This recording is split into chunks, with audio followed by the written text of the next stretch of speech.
The following program is a Creative Magic Network production.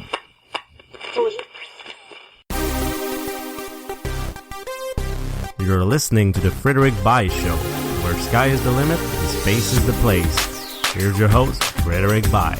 Alrighty, hello everybody. Welcome. Come on in. Sit down, relax, put your earbuds on. Welcome to the Frederick Bai Show. This radio podcast is about unleashing your creativity. We talk to experts. We step into the unknown.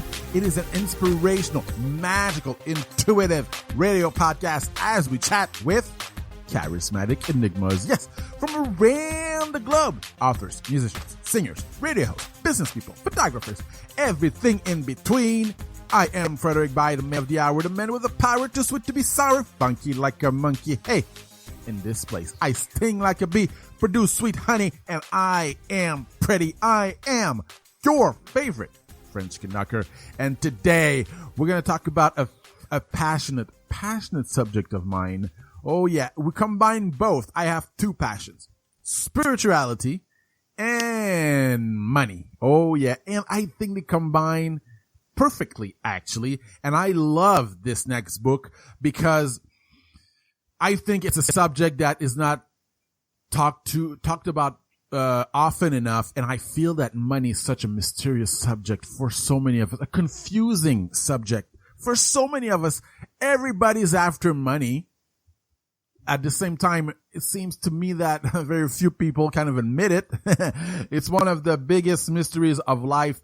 And today we're going to talk with Patricia Aburdene. I'm sorry, Patricia. How do we pronounce your last name?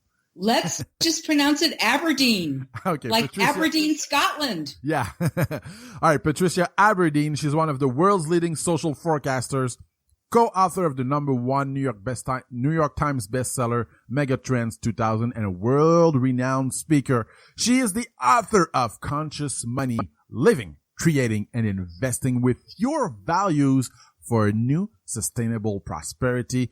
You can find her at patriciaaburdene.com. So welcome to the show, Patricia. I'm so happy to be speaking with you today, Frederick. It's great to be here. Thank you very much. We're glad to talk to you also.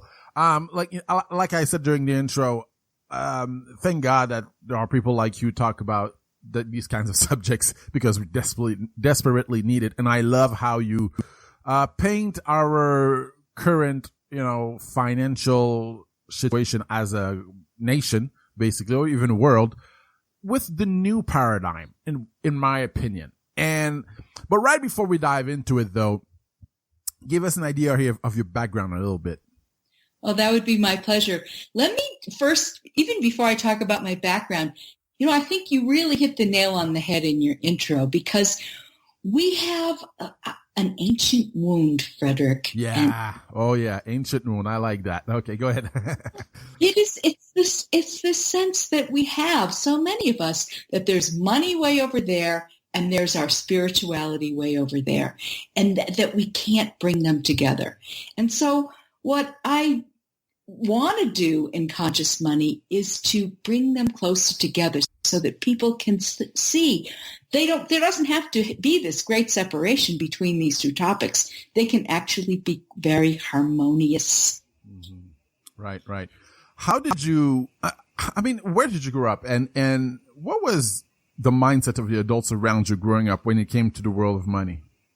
Well, that's a great question. I grew up in the state of Massachusetts. By the way, speaking of French-Canadian ancestry, my grandmother on my mother's side, who was I loved so very much, was French-Canadian. And really? So I would hear her speaking French on the phone to her friends. And it got me interested in languages. And I actually have my partner is a Frenchman right now. So my grandmother's French took me a long way. Yeah.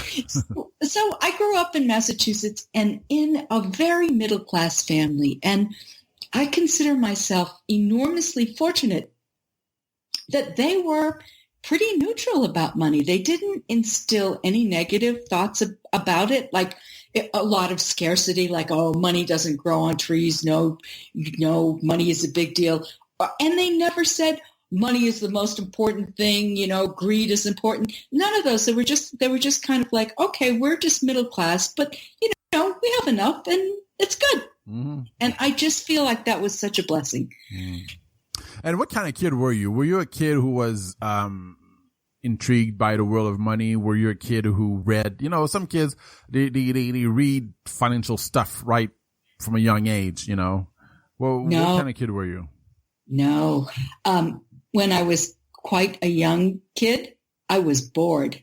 And I would say to my mom, what can I do? And she'd say, oh, why don't you play with your dolls? And I would think, oh, brother, is that ever boring? So wow. I think that I really came alive when I went to school.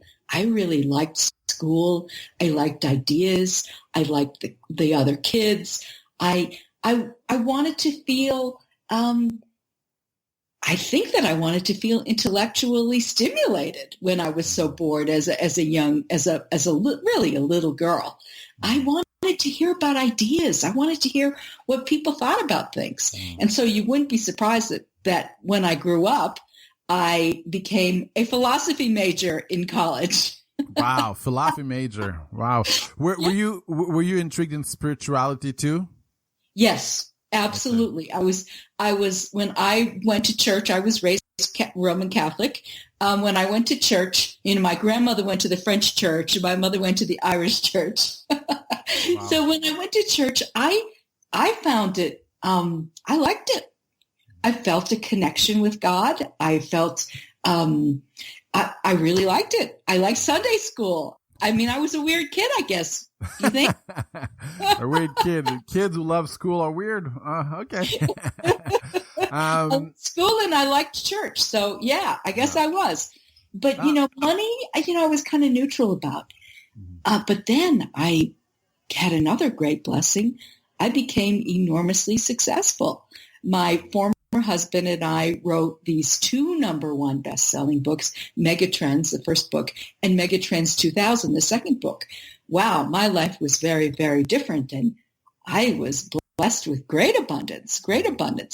But you know what, Fred? I didn't have a great relationship with money.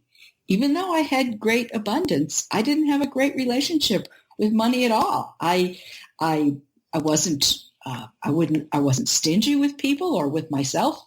But I felt a little weird about it. I felt some kind of emptiness about it. I made a lot of mistakes. Sometimes I spent too much money, and I made many mistakes investing. I invested in companies that I didn't really believe in. That didn't go very well. And I relied very heavily on the advice of financial advisors. Now, I believe in getting their advice, but not giving your power away to them. Yeah, we're going to talk about that. I think that's a super important subject we need to talk about, because I was in the financial services industry for 2.5 years. So, is that right? Yeah. But we're going to talk about that later because I think it's a very important point you make in your book. But we'll talk about that. Now, because I want to make sure, I want to say, because you say you grew up Roman Catholic. In your book, when I say spirituality, you talk about Christianity and stuff like that, but it's not a Christian book or Catholic book mixed with money. I just want to make that clear. No. When was the transition for you? Did you need to make a transition from, the Catholic, maybe dogmatic type of spirituality to the one that you're at now? Oh yeah, absolutely. I would say, probably I was in college, and I just started to think for myself. And I started to think, this dogma stuff, that doesn't work for me. But I like the feeling of the good parts about religion, like the golden rule, the simple spiritual truth that you find in all religions, whether you are a Muslim, whether you are Jewish, whether you are Catholic, whether you are Protestant, whether you are Hindu, the truths that really are the same eternal truths in all religions. And so as I began to think in that direction, I became more and more interested in spirituality. Oh, it probably started when I was around 20 years old, but it has never left me. It has never left me. It is more important now than ever. Mm. All right. Once again, we're here with Patricia Aburdene. She's one of the world's leading social forecasters, co-author of the #1 New York Times bestseller, Megatrends 2000, and a world-renowned speaker. She's the author of Conscious Money: Living, Creating, and Investing with Your Values for a New Sustainable Prosperity. You can find her at patriciaaburdene.com. You mentioned that, okay, you got this big, you published your first book in the early 80s. Am I right? That's correct. 1982. Yeah. And you mentioned, okay, your life changed, and you mentioned that although you had a lot, you didn't have a good relationship with money. How is that possible? Well, my feelings around money, first of all, as I said, I made a lot of mistakes. My feelings around money were not that rich sense of fulfillment that you want. Even when I gave money away to people, it didn't kind of quite feel right. So were you giving a little bit out of guilt, out of like, I must give because, I have? I didn't think so at the time, but when I look back, I think that was true to a very, very large extent. Mm-hmm. But one day I said, I really need to have a better relationship with money. How am I going to do that? How am I going to do that? So I started every time I had a financial decision to make, an investment, spending, work-related, I asked myself the same question, which was, what if the right choice for me from strictly a practical point of view was also the right choice for me from a more inner spiritual perspective? In other words, what if I could make financial choices that satisfied both my head, they were smart financial choices, they were sound, and my heart? They really felt good to me. So I came back to that question again and again. What if I could make a financial choice that was sound financially, but also honored my spirituality, my soul, if you will? Mm-hmm. And it took time. This didn't happen overnight, Frederick. Believe me. I mean, this went on for some time. But as I returned to this question again and again, I developed a felt sense sort of in my heart. No, this feels good. This choice feels good. That choice didn't feel so good. What does that tell me? That this choice feels good to me. It satisfies my heart. It satisfies my head. It's got to satisfy them both. What do you think about that? Mm-hmm. Right. Okay. What is conscious money versus traditional personal finance?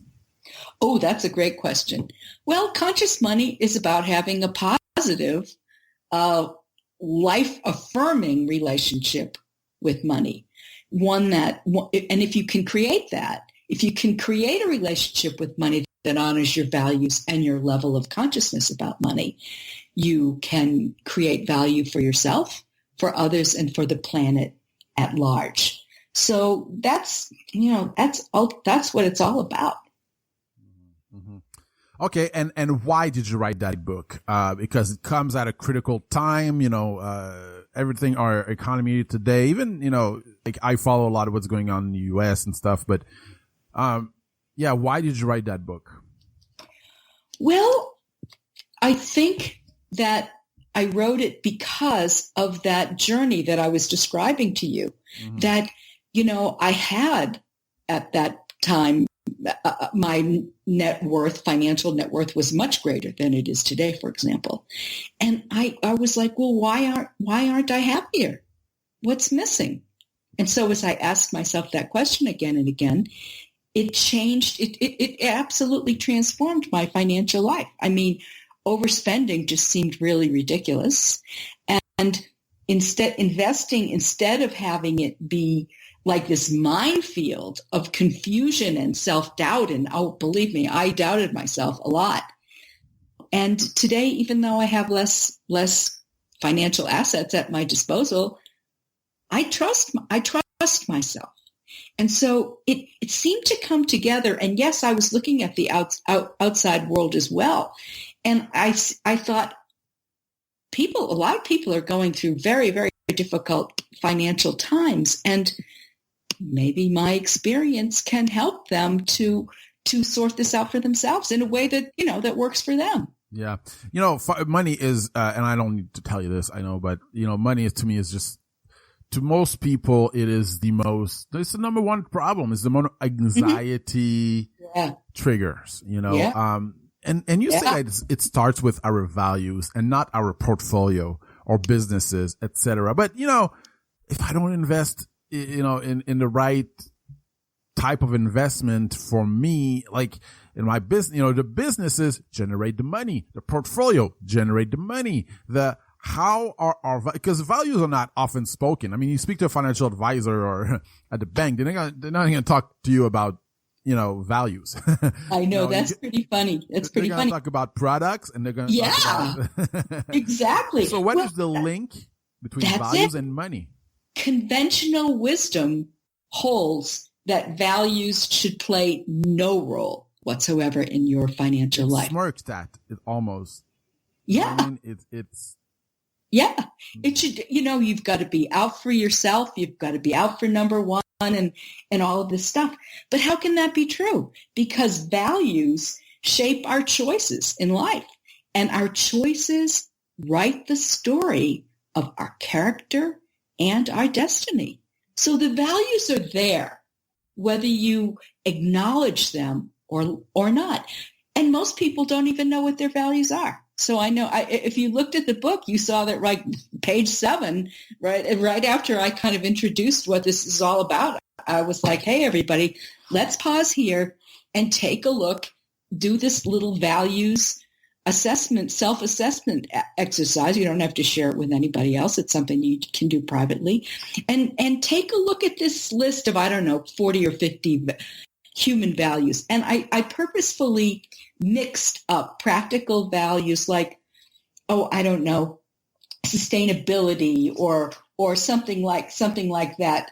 Achievement, for example, that's a practical value, with more transcendent values like compassion, justice. So kind of a mix. Mm-hmm. And I ask and I invite people in workshops or if they're reading the book, take a look at these values and first pick out, it's a big long list. So we have to kind of go through it in stages. Tell me what your top 10 values are, kind of check them off. Mm-hmm. Can you bring it down to your top 3 values? Okay. That's kind of hard. And then I ask them the hardest question. Can you bring it down to just one value that's really important to you? And so did you happen to do that self-assessment exercise? I did it on the surface. I didn't do it on paper. Okay. Well, let me just share. But I can tell you this freedom popped in my head.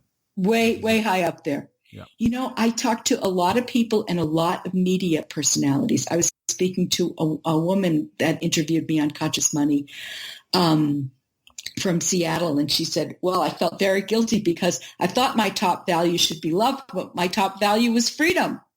And she left her corporate. Can you repeat this? She said, I felt guilty because I thought that my top value should be love. Okay. But in reality, when I did the exercise, it was freedom. Mm-hmm. It was freedom. That was my top value. That was what motivated me. And she had been stuck in a corporate job. And she left that corporate job and started doing something very similar to what you're doing, Frederick. She started doing a radio show with a partner who was doing the show with her, and she felt so free. She could talk about what she wanted to talk about. She didn't have to please the boss. And she wasn't maybe she made a little bit less money than she did in corporate. But she was so much more fulfilled. She had a much better relationship with money because she honored her top value of freedom. No kidding. This is so real. It's a little bit like my story too. That story is a little bit my story. Oh yeah. Definitely. I'm not a financial advisor anymore. That's one of the reasons. But anyway, all right. Well, you're being a financial advisor right now because you and I are talking about money. I'm sorry? You are being a financial advisor now because you and I are talking about money. That may be true, but that may be true. But I'm not talking the same way I used to talk about it. I bet. And I like that. I like the way we talk about it now. All right. Once again, her name is Patricia Aburdene. She's one of the world's leading social forecasters, co-author of the #1 New York Times bestseller, Megatrends 2000, and a world-renowned speaker. She's the author of Conscious Money, Living, Creating, and Investing with Your Values for a New Sustainable Prosperity. You can find her at patriciaaburdene.com. And guys, right before continuing this conversation, if you have a passion, something that fuels your curiosity, well, on top of getting fascinating interviews such as this one straight to your inbox, when you subscribe to our free Creative Magic community, you will get super cool exclusive gifts in return, such as the ebook Happiness Quotes by the ambassador of happiness herself, Maura Sweeney, one of our hosts, and also an exclusive conversation with two of my favorite people, Alex Okoroji and the blind blogger, Max Ivy, as we talk about the influence of friends and college education on our lives, the competitiveness in a crowded field, and the importance of business and financial education in arts and entrepreneurship, and more. And also, Alex has a special gift for you inside. I promise you will get inspired and entertained. Subscribe for free at frederickbuy.com. That's Frederick with a C, buy like bye-bye.com. All right. Talk to us a little bit about the power of journaling. You just hit on one of my absolute favorite subjects. I also do workshops on journaling, as a matter of fact. That's okay. my great passion. Well, journaling is really connected to a theme that's really important to you, I know, because I went on your website and saw all the things you talk about, and that is creativity. Creativity. Yeah. When you journal, you have the opportunity to create a kind of a channel between your higher self and your conscious self. And if you are devoted to journaling, if you do it regularly, if you do it when you're in a good mood, if you do it when you're in a bad mood, if you do it when you're in a so-so mood, you don't have to write a book. You can just write a few sentences down. Here's where I am today. It's Monday. It's November 21st. How do I feel today? How do I feel this morning?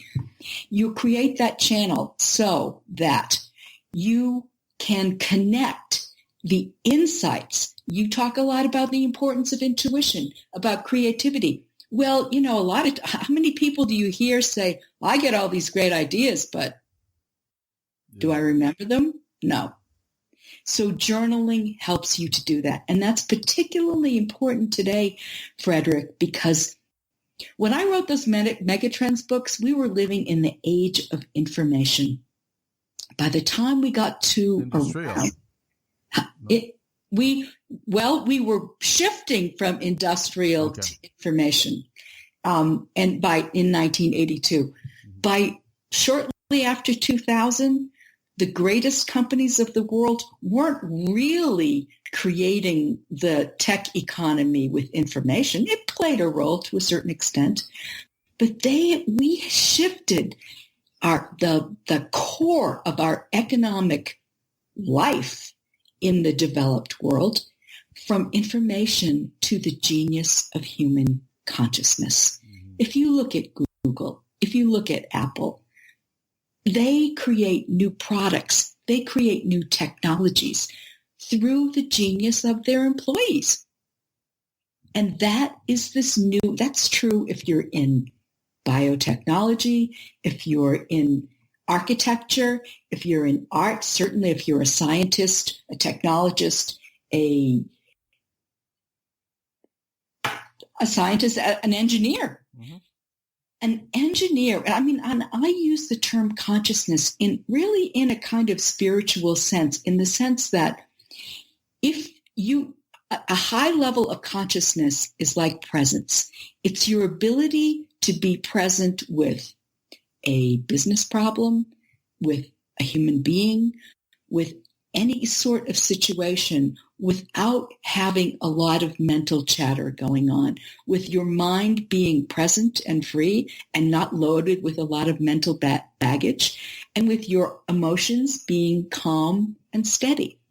And when you picture, one of those engineers at Apple or Google or name any other tech company who's just is engaged in their project, it could be an artist, same attitude, immersed in it. They're living in the same level of consciousness that the spiritual teacher Eckhart Tolle called the power of now.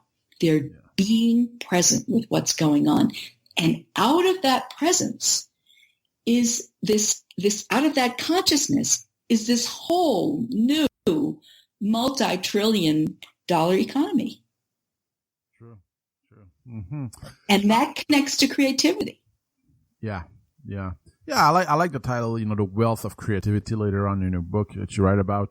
There's this mindset often in business, especially if you're an entrepreneur, in a business where aesthetics are very important, even as a financial advisor. And a lot of people get in a lot of debt to buy this stuff, right? Buy this BMW, this suit, this just to look good, because the reason behind it is, well, I gotta look professional. I gotta look good. To have credibility. And also this thing where, wealth begets wealth, both attract. So if I look wealthy, then I'm going to attract wealth, like fake it until you make it type thing. What are some of the financial pitfalls someone who is not aware of their thoughts and emotions may face?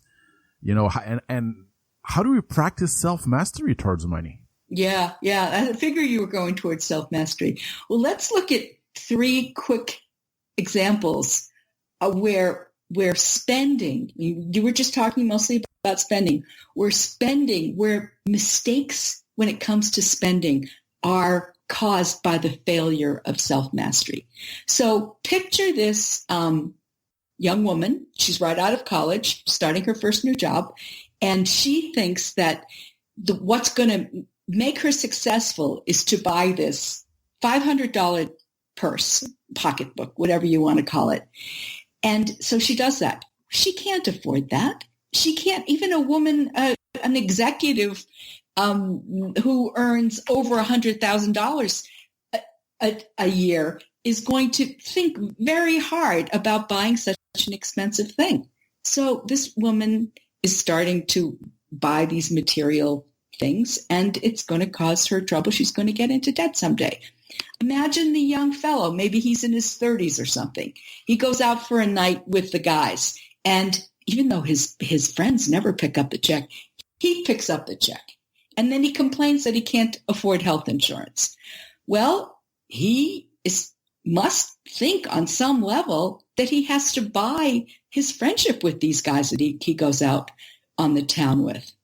Think about the mom. Maybe she's in her 50s. She has these 3 grown children. They borrow money from her all the time. She can't really afford it to lend it to them. Why does she do it? She does it again and again. They never pay her back. She can't afford it. She keeps giving them money. Well, there's got to be some hidden thing there. Does she feel guilty about divorcing their dad? Does she hope that these kids are going to protect her as she gets older? So the spiritual notion of self-mastery is very tied into our financial choices. If we can master our financial choices, we're going to make better financial choices. And that may require doing some things in self-mastery that mean not spending so much money or giving so much money away. Right. All right, once again, her name is Patricia Aburdene. She's one of the world's leading social forecasters, co-author of the #1 New York Times bestseller Megatrends 2000, and a world-renowned speaker. She's the author of Conscious Money, Living, Creating, and Investing with Your Values for a New Sustainable Prosperity. You can find her at patriciaaburdene.com. Okay, one of my favorite subjects, the shadow. Yeah. And, you talk about the spiritual evolution, basically. And on page 58, you write, As our consciousness expands, however, it illuminates the parts of us that still remain unconscious. These are the patterns we have not yet brought to light, and many of them can pertain to money. Mm-hmm. What is the money shadow?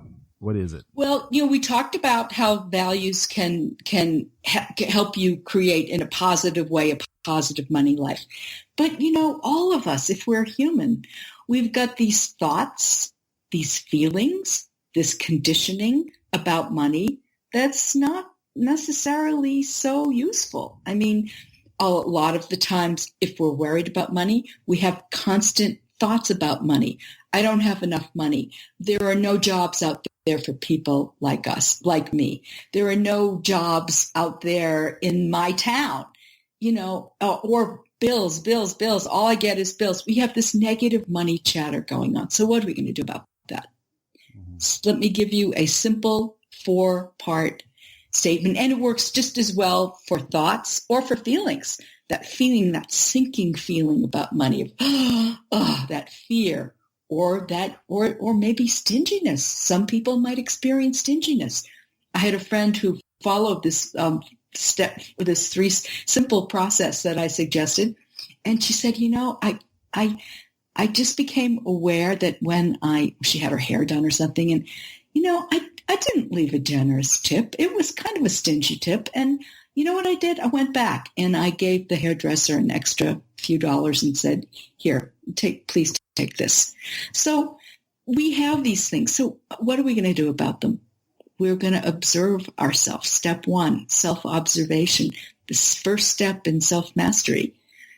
Wow, I just had a really negative thought about money.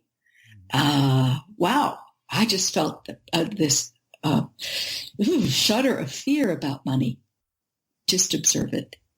Step 2, accept it. Accept it. Don't slap on a new age affirmation. Just accept it. Just say, wow, okay, I just had that feeling. And, you might try to make it positive. Just say, good catch. Okay. I was having a negative thought about money and I just caught it. That's good. Keep observing, keep accepting. And then finally, when you know the time is right, ask yourself, what would I really like to feel about money? What kind of thoughts about money would I really like to have? And write them down in your journal. Mm-hmm. Right. You write about, you tell the story of Sarah Smith and Phil. It's about wishful thinking. And you're right. Euphoria is always a red flag. I like Isn't that. It? But you know what I found? What? I found that just like fear is a red flag, when you're, as you said, when you're overly excited, that's also, you make stupid financial decisions also. It's so true, Frederick. It's unbelievable. But yeah, talk to us about the story of Sarah Smith and Phil. Well, these are real people, mm-hmm. and they got swindled just in just the same way as I describe it in the book. But I've changed, how they say, what do they say in books? I've changed all the identifying characteristics. I gave them fake names, fake ages, but this really did happen to some people that I know. So they were the fictionalized version of the people. They had, they wanted to get out of the jobs that they were in. They wanted to have a new lifestyle. So they felt like, I've got to make some money. And then we can go off and create a bed and breakfast. And that will be such a nice lifestyle. It'll be fun. It'll be great. So they heard about this organization. I called it Prosperity Inc.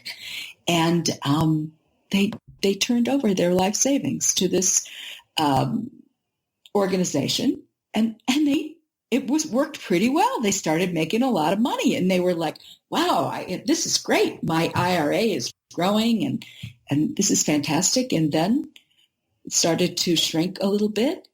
And then they tried to get in touch with the organization, and it was gone. It wouldn't return their phone calls. The money was gone. And they had all their savings, $200,000 in there, right? That's right.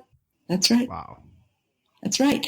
And so, this is what happens when you get all excited. And there were shadow shadow elements of greed. Anybody who thinks that there's that get rich quick way, there's a simple solution to this. I don't want to make 5% a year. I want to make 20% a year. I want to make some big money.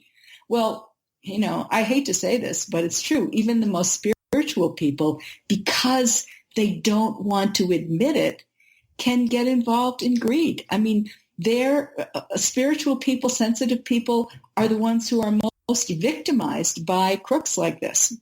Mm-hmm. How do you, this is what I notice in myself. I know when fear rises up. I cannot identify it, not all the time. I'm not, Jesus or something, but, I think I was not aware of how greed felt. And I was not aware of what greed is. I was like, talk to us about how does greed feel? For me, it's just, you think when it's part of your shadow, there are these people, I won't mention a certain American figure who, are like, I want to make money and I'm proud of it. And you and I look at that person and we go, oh God, he is so darn greedy. Yeah. But it's not shadow greed. It's conscious greed.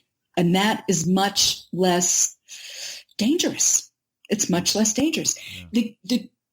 The magical thinking, the greed in a more sensitive person takes the form of magical thinking.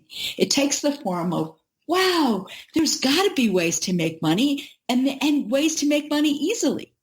So instead of having the heart and the head in balance, it's the desire is wishful thinking because you don't honor the sound financial principles. You don't, for example, ask someone in your family who knows more about money than you, what do you think about this investment? Now, if Sarah and Phil had done that, there's at least some chance that they wouldn't have gone off and given all of their money to Prosperity Inc., which was just a loan shark, and a crooked loan shark at that. So it's this thinking, there's got to be easy ways to make money. And there are simple ways, maybe simple and easy, two different things. All right. You're right. In page 85, you're right. You will see that I describe many large companies in this chapter. There are several reasons for that. First, I will demonstrate that it is entirely possible for multi-billion-dollar corporations to operate in a conscious manner. Recognizing this truth is an important step in releasing the common business stereotype that big must mean bad. Ooh, that's a good controversial one, isn't it? Yeah. You talk about conscious capitalism, basically. And what is the traditional capitalism versus a conscious capitalism? Yeah. Well, first of all, let me just to help our listeners know where we're oriented here. Part one of Conscious Money, we did that part. Look at your values, look at your money shadow. Then when you've done that, it's time to go out, venture out into the world and create financial partnerships with trustworthy, conscious businesses. And we talk a lot in that chapter on conscious capitalism. How do you identify them? Whether it's the local dry cleaner or the local car repair shop or a multi-billion-dollar company that you might want to work for or invest in.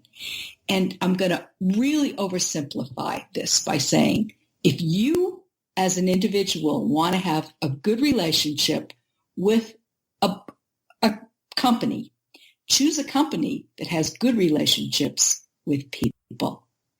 And so there are ways to identify those companies. The difference between traditional capitalism and conscious capitalism is the business model.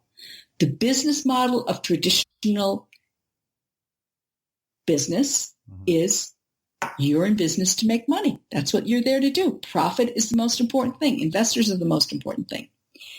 Crazily enough, the business model of conscious companies is what's called the stakeholder model.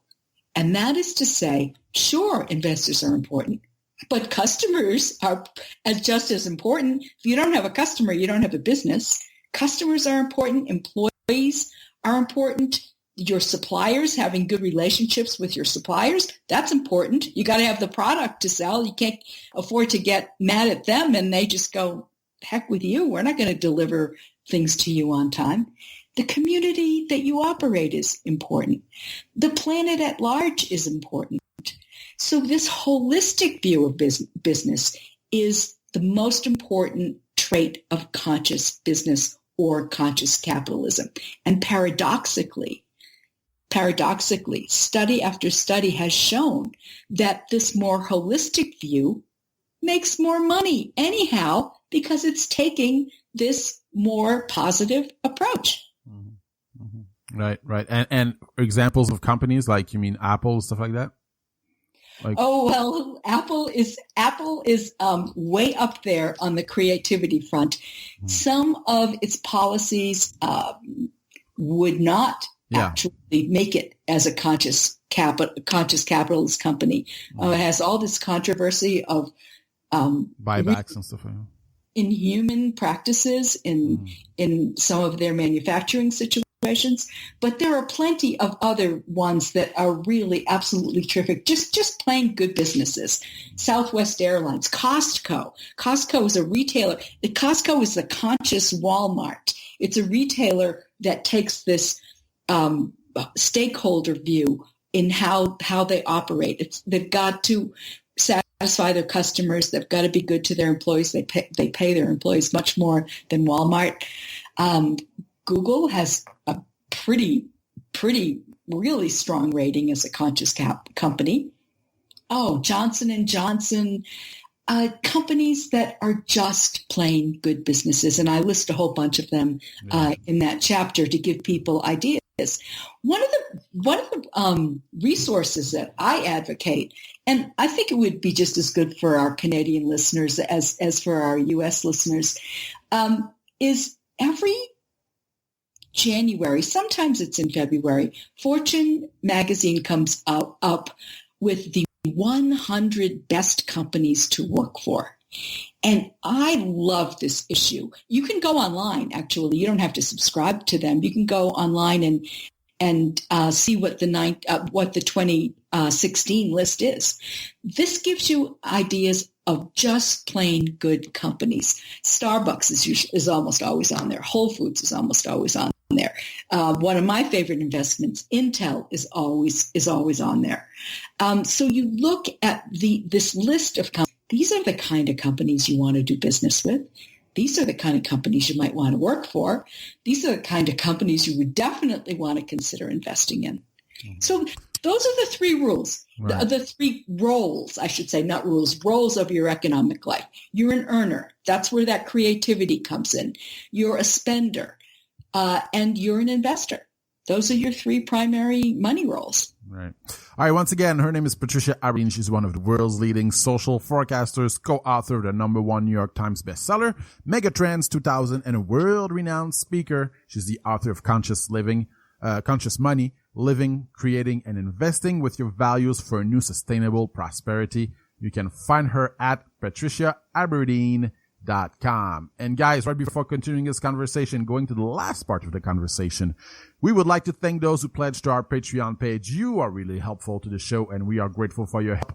In case you're wondering, Patreon is a simple way for you to contribute to the podcast and the network every single month and get super cool exclusive rewards in return. I promise you will love the perks. Our Patreon page is at frederickbuy.com. That's Frederick with the C.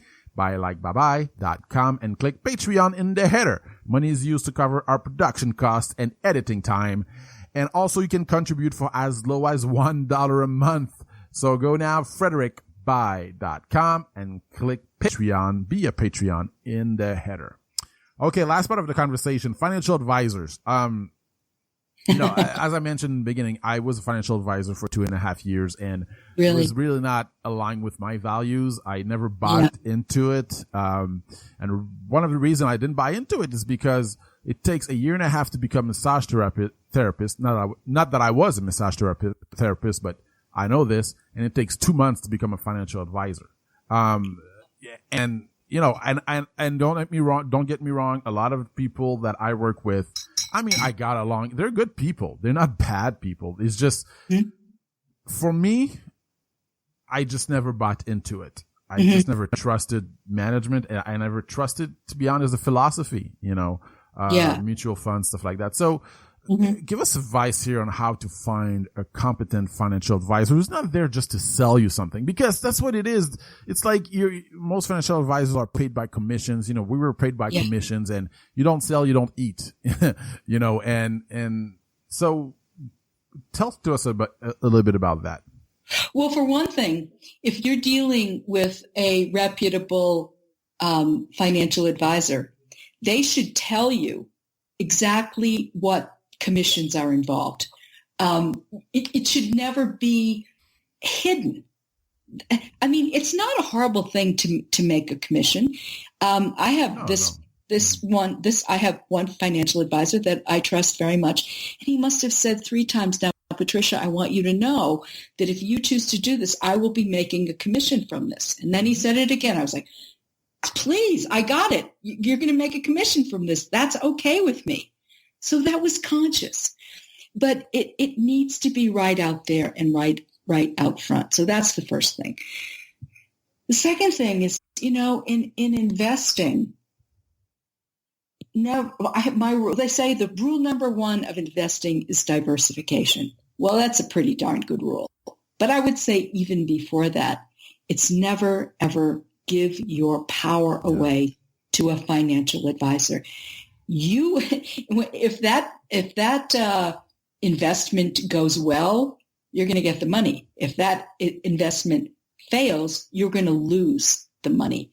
So don't tell me, well, my guy thinks this is a good investment. What do you think? You have got to take personal responsibility for your financial choices. You've got to, absolutely. Absolutely. But, you know, rather than just emphasizing this negative, which is important, and I have a whole list of questions you can ask a financial advisor, but I had a whole team of people read through this chapter and give me ideas. And the best question that this one particular guy who had served as a financial advisor said, ask them, what is the worst investment mistake you have ever made? Because, you know, financial advisors, they're upbeat guys and gals. They don't ever make mistakes. Ask them what was the biggest mistake you made, and how did you learn from that mistake so you would never make it again? Isn't that a good question? Yeah, of course. I thought that was really a fantastic question. Now, we're talking about some of the negatives of investing, and I kind of want to put in my model of positive investing because it's really simple. Again, not easy, but really simple. So it's what I call the sweet spot of conscious investing. So imagine there's a circle of companies over here on my right side. I'm drawing a circle. This is radio, not TV. And all those companies are really strong, solid financial companies. There's another circle over here, and all of these companies have really great values. They're good to their employees. They deliver great customer service. They're just good companies. Bring those two together. Imagine bringing those 2 circles together until you have the place where those circles converge. That is the sweet spot of conscious investing. Just like in personal finance, you got to honor the heart and the head. In personal investing, you've got to honor your values, and you've got to choose companies that have good values, but you also want to choose companies that are financially sound. Right. That's the sweet spot. That's where we want to go. Yeah, I think you nailed it. I mean, don't give your power away. That's it. That's the lesson, I think. You know, yeah, he's there to guide you, or the person in front of you is there to guide you, but don't give your power away. Don't say, as you mentioned, well, my financial advisor says this, so this is what I'm going to do. No, you know, you gotta say yes. You're the one in the end who says yes or no, Period. End of story. Period. The investor is the one who says yes or no. Okay, we're going to wrap this up, but I just want to touch on one last story that you wrote. The story of Jason Apollo Voss, and you're right, it's on intuitive investing, and he meditates for his financial decisions. Yep. Yeah, he would be. He became a friend of mine. In fact, he's the individual who gave me that great question about asking an advisor what was your greatest mistake, and he epitomizes in so many ways this whole theme of separation that you and I have addressed in this conversation. Money's way over there, spirituality's way over there. Well, he's someone who brought it together, and you and I can bring it together too. Suppose we're thinking about an investment. We can sit down and do a little meditating about it. But there's a little problem with meditation. They don't advise you to take notes. And meditating, I get the best ideas in the world. So I follow my meditation with an in-between time where I can collect my insights. And then where do I go? You know where I go. I go to my journal. I've collected the insights and then I put them down. And these are really what we just described here in terms of financial situations.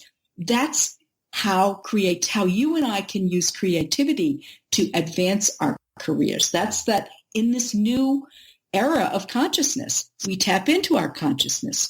We stay aware of it and then we journal it. That's awesome. You meditate and then you take notes. I think that's very powerful. I got to tell you a secret, though. Yeah. Sometimes I cheat. I stop the meditation and take the note right there. So yeah. If I'm afraid I'm not going to remember it. Yeah, but doesn't it like cut the flow? For how long do you meditate? It depends. It depends. I might meditate for half an hour sometime, or another situation, especially if I'm feeling anxious. We were talking about anxiety. It would probably be more like an hour. But those are kind of different meditations for me than a creative meditation. I have a creative problem. Okay, I'm going to meditate. I'm going to get out of the space. But does it disrupt? It does. But I'm willing to take that chance, and I'm willing to trust that I'll get back into that space. If I'm doing a creative meditation, I really don't want to lose the inspiration. So I take that risk. Right. All right. Her name is Patricia Aburdene. She's one of the world's leading social forecasters, co-author of the #1 New York Times bestseller, Megatrend, and she's the author of Conscious Money, Living, Creating, and Investing with Your Values for a New Sustainable Prosperity. And go get her book, patriciaaburdene.com. Where can they buy your book? Amazon's the best place. Okay. And you say you work with people too? Are you a coach or something, or? I do workshops. I've started doing workshops on, of course, I've done lots I do a lot of speaking. I've done lots of speaking and workshops on conscious capitalism, now on conscious money, and on my avocation, my hobby, which is journaling. Awesome. Well, Patricia, thank you very much for this. I loved it. It's one of my favorite subjects. I really, really, really enjoyed it. So thank you very much. I'm very grateful. Most fantastic questions, and I thank you for that. Oh, thank you very much. I will appreciate that. Thank you very much, Patricia. Wow. Thank you very much, Patricia, once again.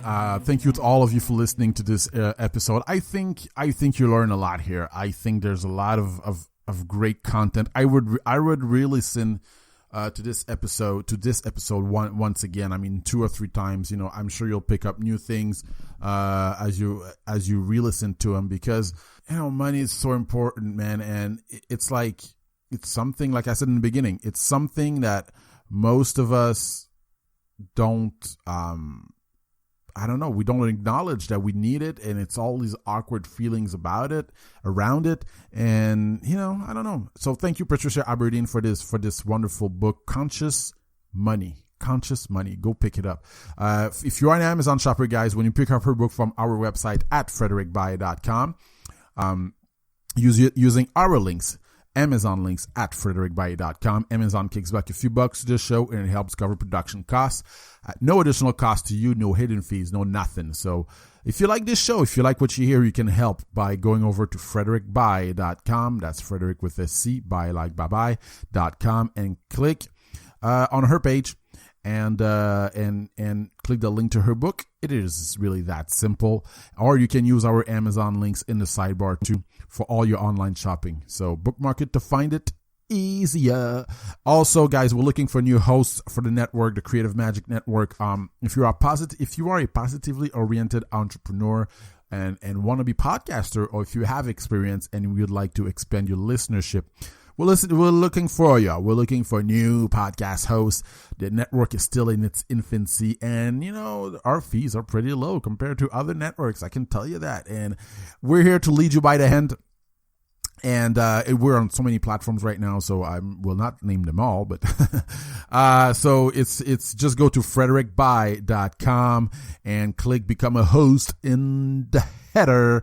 Also, the Creative Magic Store is open, alive and well. T-shirts, DVDs, mugs, a bunch of cool stuff. It's design with meaning, meant to inspire you. Tap into your intuition and add a little bit of magic into your life. Creative Magic Store. It's in the header at frederickbaye.com. Just click there. Go check it out. Check out and check out something that you would like to buy. Christmas is right around the corner, people. Right around the corner. This podcast is free every time you download it on iTunes or Stitcher. Please go over there, subscribe. It is listener supported. Tell a friend and leave a 5-star review. Not a 4-star, a 5-star review. It really helps brother out. And as for me, well, it's time for me to ride off into the sunset and say goodbye to y'all, folks. I had a great time today, and I had a great time talking with Patricia. What do I gotta do today? I gotta eat a little bit now, and I gotta take care of business, and I'm gonna take care of business, take care of my baby, take care of my woman, take care of the house, and that's basically it. So stay safe and live with purpose, passion, and love. Bye-bye. Thank you for listening to the Frederick Baye Show. For more information, go to frederickbaye.com. That's Frederick with a C, Baye like bye-bye.com.